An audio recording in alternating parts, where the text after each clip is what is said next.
This is Jamie Stangroom reporting from San Francisco, USA. I'm here to sink the sub, hide the weasel, park the porpoise, and track down locations from Mrs Doubtfire like it's 1993.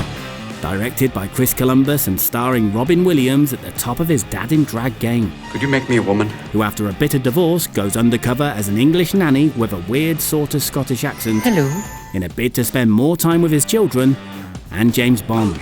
Cue more crucial insert shots. San Francisco is the cultural, commercial and financial center of Northern California, and also Dagobah on Earth. My first location was never in doubt, 2640 Steiner Street, in the well-to-do Pacific Heights neighborhood, which played home to the on-screen Hillard family minus Dad Daniel. Off-screen it was sold in 2016 for a wee smidgen over $4 million, and the owners are said to be welcoming to fans turning up from all over the world, with the outside even becoming a shrine to the late Robin Williams. So the first thing that hits you anytime you see something that you're used to seeing on TV is that when you're looking at it through your naked eye as opposed to looking at it through a camera, it looks so much smaller. And of course that's down to the camera using wide angle lenses, baby, stretching everything out, including humans. The camera really does add 10 pounds onto a human person, which is terrifying. I mean, you think about someone like, say, Victoria Beckham. In real life, you can't actually see her. Pavarotti was actually quite skinny. No, he was massive, but still he would have been 10 pounds larger on TV, just like this house. And of course, this is what estate agents do, you know, when they're trying to sell you a property. They're making that baby look big. Next, it was on to Crissy Field, a popular park for dog walkers, joggers, picnickers and cyclers, the latter of which is exactly what it was used for in the film. It's also a great place to come if you want to admire the city's celebrity bridge, as well as 16 seconds of movie history. One thing you learn hard and fast about this city is that it's hilly, like really hilly, to the point where if you got hit by a car or cable car, it would probably be a relief. The Powellhide cable car, by the way, is a Mrs Doubtfire location in itself, specifically at the peak of Hyde Street. But you ain't getting me on no tram, so while I destroy my knees en route to the next location, you sit back, relax, and soak up some things that you might not know about Mrs Doubtfire.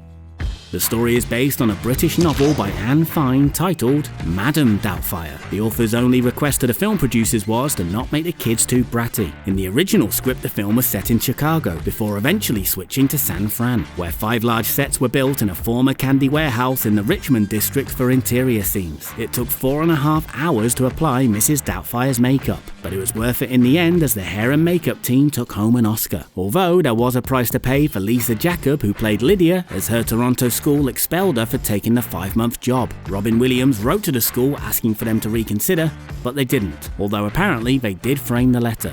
So now I'm heading to the scene of the nearly crime where Mrs Doubtfire let rip on a mugger. Back off, asshole! So I guess I should probably watch my back. This location is on Columbus Avenue at Broadway. Well, I guess it's this crossing. 5 seconds. Putting my life at risk here.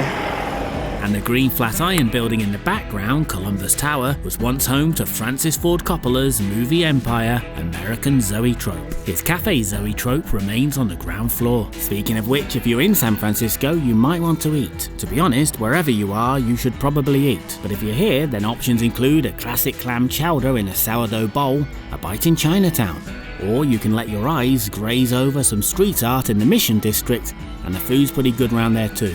The final location was Daniel's Bachelor Pad, located on Green Street in the Telegraph Hill District.